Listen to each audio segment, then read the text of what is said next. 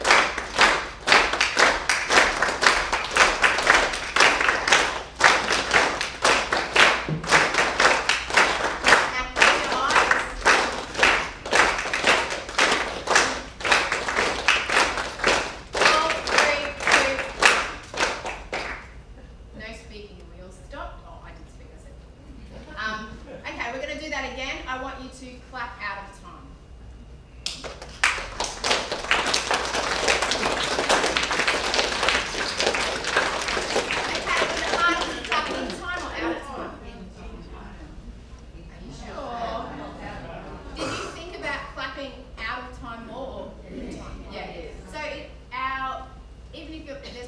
any of you that go, oh, I'm not musical, I don't have a rhythmic bone in my body, I can't sing. When I invite you to clapping time, that was fantastic. Everyone was in time, there was lots of little different pockets of rhythm. Clapping out of time, you can see people's faces. It's harder for our brains to be out of time. So music can be used like that for our health and for our well-being. I think it might be time to sing. Okay, so how are we all feeling this afternoon? If you're able, I'd like you to stand up.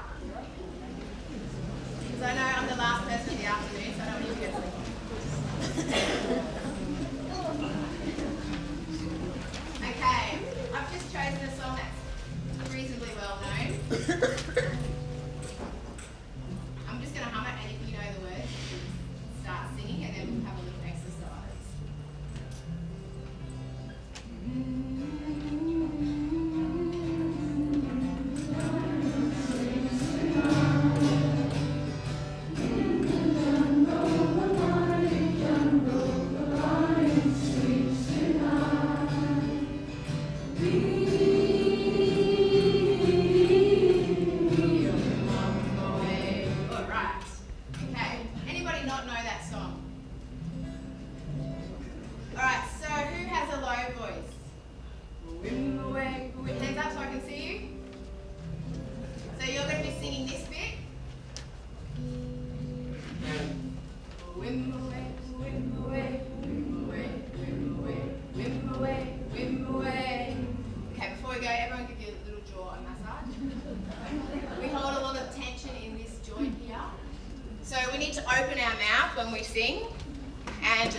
It's not coming out. It doesn't matter what it sounds like. It's going to sound fantastic.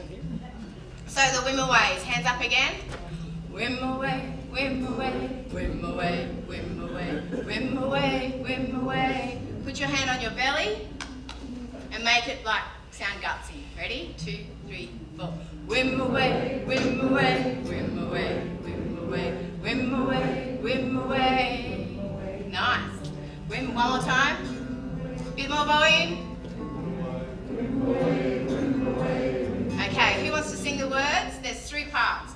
In the jungle, the mighty jungle, the lion sleeps tonight.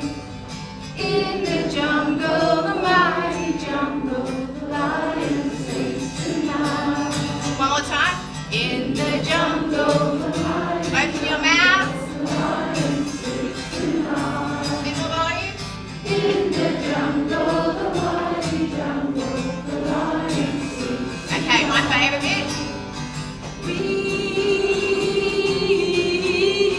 We'll come away. And if anyone's any sopranos, so this is where you can freestyle. Who is a bit of an extrovert? I don't believe there's a whole room full of introverts. Okay, you don't have to identify yourselves, but that's a bit. And if you're thinking, I'd really love to do that, but I just can't, you really should try it because it feels good. All right, so we might just get some people tapping on their thighs, like a bit of rhythm. So we're going to start off with whim away twice, then we're going to sing the verse. So we're doing a little half bite here.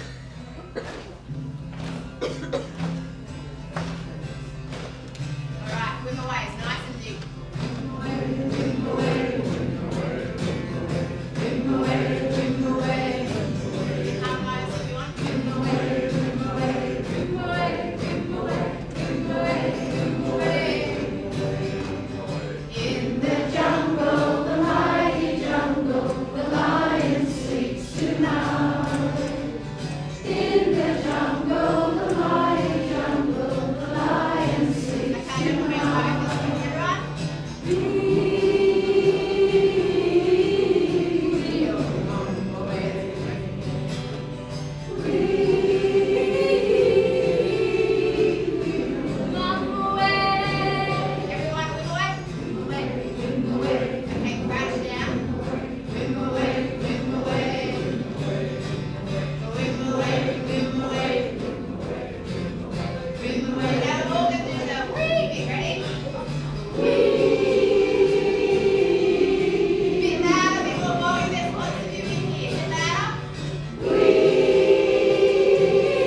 can do for our bodies and our wellness?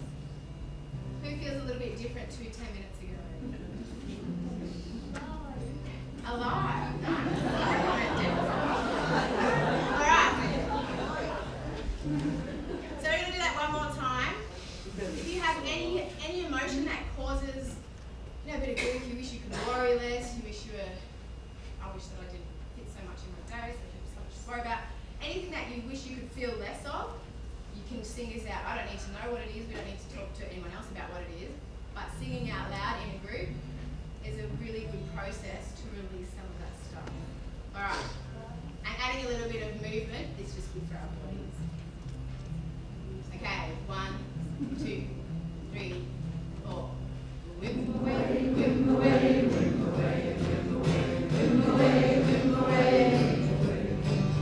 Whip away, whip away, whip away, whip away, whip away, whip away. In the jungle, the mighty jungle, the lion sleeps tonight. Open your mouth wide. In the jungle, the mighty jungle, the lion sleeps tonight.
So people will often say to me, oh, are you singing or are we singing?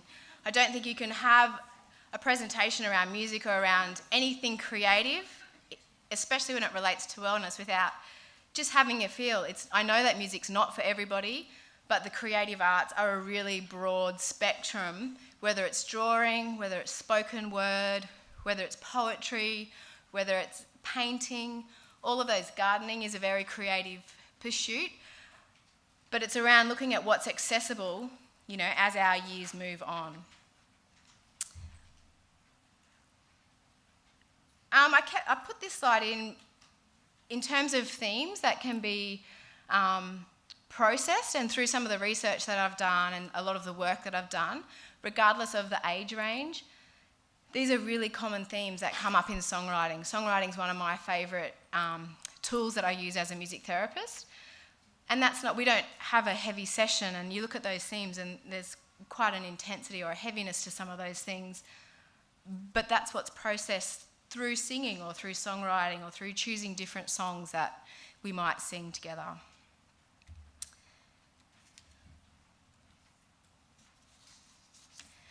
We talked about this a little bit already, but a little bit about why music works. So I'm sure most of you know that music has some sort of effect on our physical body, on our emotional body. Who can cry to a particular song? A song might go on and it can just evoke that intense response. Not many things have the power to do that, and I love it when that happens. I have friends that just go, oh, I just don't cry, but it's such a good release for our central nervous system. My sister knows there was one particular song, and if I'm playing that, she's like, oh God, what's wrong? It's like I need to have a cry. So I hope by sharing some of this with you that maybe you'll access music more purposefully. So not just have it on in the car or put it on to have noise at home, but what do I feel like listening to today? It's okay if you're feeling like you're not having a great day to put something on that's just going to help process some of that. So the elements of music, so rhythm, melody, harmony, dynamics, timbre, form, so that's like verse, chorus, verse, or the chord structure, and then it resolves, address all of our basic sensory needs. So It regulates heart rate, respiratory rate, oxygen saturation, our blood pressure. It uses both sides of the brain simultaneously. So when you were being an amazing choir just then, both sides of your brain were active. And most of you, or everybody, is dominant on one side. So it's a really good balance for our neurologic function. It meets resistance. Who didn't want to sing? You guys aren't very truthful, are you? It gathers depleted energy. I've talked about this a little bit already. It releases a creative response, but it also releases an emotional response. It processes stuff. It creates understanding. It's predictable. It's containing, so it can hold a really, if you're actually in a music therapy session as such, or if you're in a choir and, life is not great and you're processing a lot of stuff, it can be a safe place to let that out, so it can contain it. It's fun, and it's predictable, especially, I guess, with ageing populations, with all sorts of, with illness, with young children that are very, terminally sick.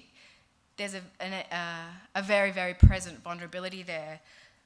But that uncertainty can be, I guess, dissipated a little bit with the form of music. So music always has a tension, it builds up and then it releases. So it can help process that. I was just going to quickly get you to turn to the person next to you and just share how you use music if you do, quickly. This is interactive.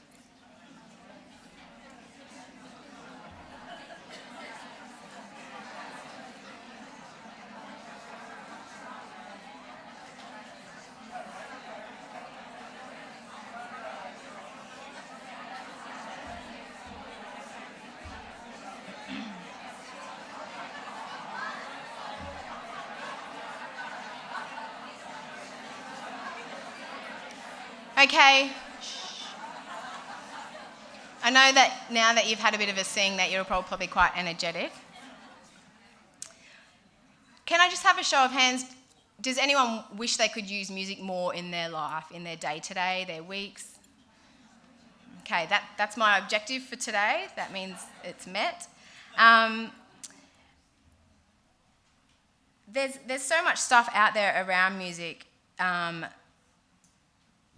I've talked about the physical and the psychological a lot, but spiritually, music can really, help process some of those things as we're aging, and spirituality is a really big part of life reflection, those sorts of things. So things like going back and choosing songs that I haven't heard that song for years, that sort of stuff is really important. And just to finish off, music has the capacity to enable a renewed or a heightened sense of personal significance and an ongoing presence where life's vulnerability is constantly present. So I'd just like to invite you to read that quote from the late Oliver Sacks, who I was fortunate enough to see in Brisbane a few years ago.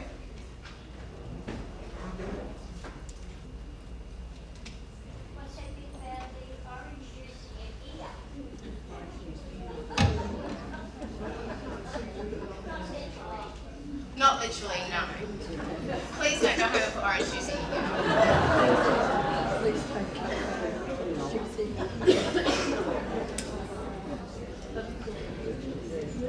Alright, we're just going to finish with a quick song. So that's all I have for you today. We're just going to sing a little... Does everyone know this little light of mine? This is a light of mine. So we're going to clap. And you're going to sing this as you walk out.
I don't know whether I should commence by thanking Angela or apologising for being a bloke.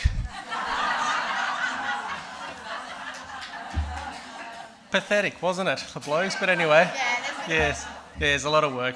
But look, all jokes aside, what a wonderful way to finish the day. I mean, we started today with music, with the quartet, this morning the strings quartet.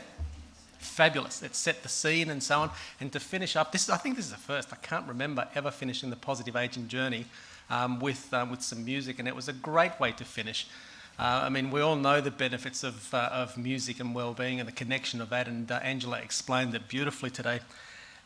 She made some really good statements as well, that it's not just individual health and individual well-being that music helps and benefits, but it's also that greater part. It's also the social connectedness as well. It brings people together, and it's a real community sense to music as well, which is fabulous. It really is.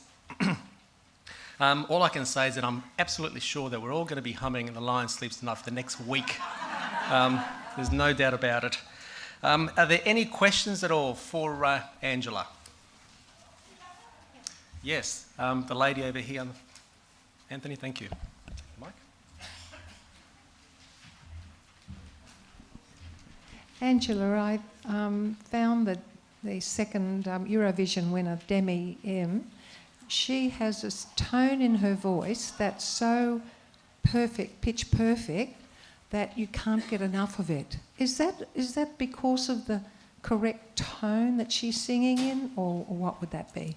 That's a really good question. I'd say that is something that your auditory system responds to. So whatever it is about the tone and the quality in her voice, and it's stunning, not everybody would probably have that same experience. And that's at the start when I said, you know, everybody has a different experience around the experiences that we have for, you know, it's a bit of a wordy sentence, but that is just her voice quality. I had a similar experience when I love Adele anyway, but there was a song that I hadn't heard her sing before, and it was like, I felt it was like it was so deep, and the resonance in her voice. So yeah, it is an individual experience.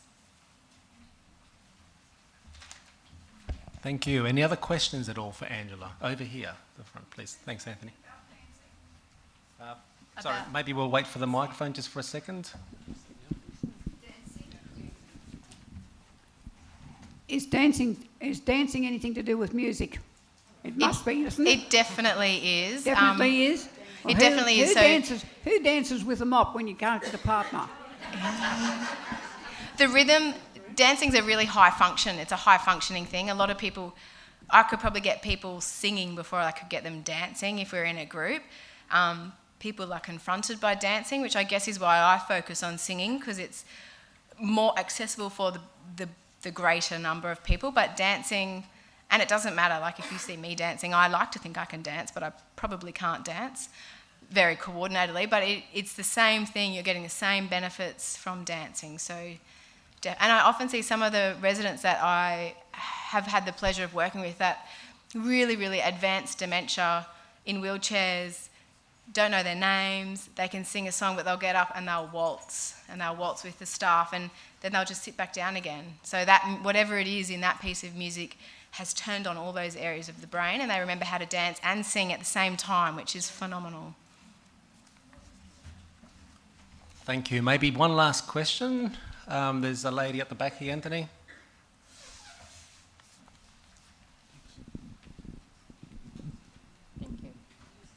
Did you see the Catalyst show a while back that was on music? That was absolutely incredible. And the Parkinson people who could not walk, and they actually danced. It was mind-blowing. Yeah, it went over the whole range of Parkinson's and dementia and aged care with music. Very, very good. Yeah. Thank you. Take that as a comment. Nothing else? Oh, one last question, Anthony? That was wonderful. I think we need more of this type of music therapy, but Wide Blue Skies played recently, which was where a therapist went out west and found school children, particularly little boys who didn't like to show that they could sing or dance in case they looked a little bit feminine, and actually give them confidence that they could come out and show their creativity. I think we need it at both ends of the spectrum, both children as well as we heard before, right across whole of community. The more music, the more I think we're all going to be, stronger people and more united. So well done. Agreed, absolutely. Look, we're only running a few minutes late. I think there was one last question, if people don't mind. This lady up the front had a hand up before, and I think we'll make that the last question. Thank you. It was a comment rather than a question, actually. I was involved in a conference a few years ago, and we had a music therapist there as one of our presenters, and one of the strong points she made was that they did go into aged care homes and had people with dementia who couldn't remember anything, but when they played music, they could remember all the words of the songs, and they sang them, and that was wonderful. Thank you.